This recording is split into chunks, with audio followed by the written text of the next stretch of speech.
কাচ্চি কাটবো। কাচ্চি কাটবে?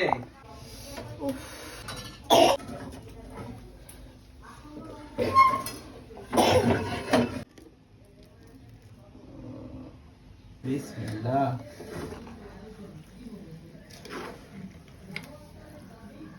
ও জোস, কি স্মেল! এটা কি গরম তেল নাকি? ও এই যে guys, সুন্দর হয়েছে, ভেরি গুড, নাইস। ওফ, এত মজা হয়েছে। সেটা তো হবে। তো এটা ছিল আমাদের কাচ্চির ফাইনাল লুক।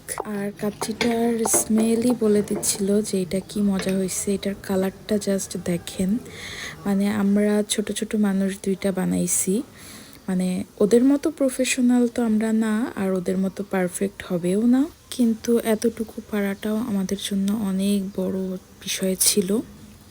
মাংসটাও সফট হয়েছে। ছোট ছোট মাংসগুলা ওদের মতনই সফট হয়েছিল, বাট একটু বড়গুলা ওদের মতো সফট হয় নাই, আর একটু দমে রাখলে হয়তো বা সফট হইতো। তবে এবার শিখে নিলাম, সামনের টাইম ইনশাল্লাহ আরও আরও আরও পারফেক্ট হবে। এখন আমি দুপুরে সবাইকে প্লেটে কাচ্চি বেড়ে দিচ্ছিলাম, আর কাচ্চির কালারটা কিন্তু উফ একেবারে জোস হয়েছে। তো এখানে আমাদের দুপুরের জন্য ছিল কাচ্চি, তারপর কাবাব, গরুর মাংস, আর ছিল ঘরে বানানো আমার ভাইয়ের হাতের বোরহানি।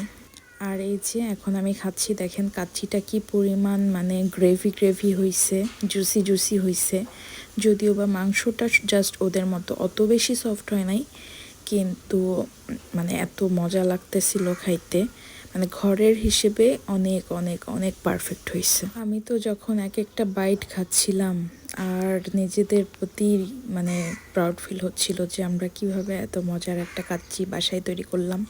আর এই যে এই বোরহানিটা, এটা কিন্তু আমার ভাই নিজের হাতে বানাইছে, এটাও একদম পারফেক্ট একটা বোরহানি ছিল। আর কাচ্চির মধ্যে তো সব থেকে বেস্ট পার্ট হচ্ছে আলু। আমরা অনেক বেশি বেশি আলু দিছিলাম, আর আলু হচ্ছে একটা ভালোবাসা। আর ছিল চিকেন কাবাব। তো সব কিছু মিলিয়ে মানে জম্পেশ একটা খানা দানা হলো, আলহামদুলিল্লাহ।